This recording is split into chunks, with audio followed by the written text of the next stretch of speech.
అందులో ఒక పార్టీలో ఒక 2.5 కోట్ల రూపాయలు వీళ్ళు బావమరిది ఎవరో పెట్టుబడి పెడితే ఆ దానికి వాళ్ళు సెటిల్మెంట్ కింద భూమి ఇచ్చినటువంటి వివాదం ఉంటే దాన్ని తీసుకొచ్చి కేఎన్ఆర్కి ఆ 90 కోట్లు 100 కోట్లు రాసి ఇచ్చేశారు అన్నమాట ఆ వ్యవహారం.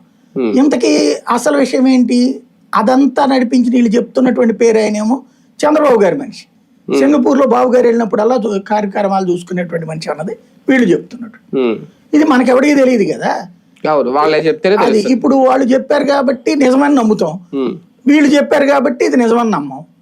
ఇక్కడ బేసిక్ గా ఒక ఫండమెంటల్ సూత్రం ఏంటంటే, అంటే మనకి ప్రాక్టికల్ గా మాట్లాడుకుంటే జగను ఓ 1000 కోట్లు సంపాదించాడు అనుకుందాం, లేదు 10,000 కోట్లు సంపాదించాడు అనుకుందాం.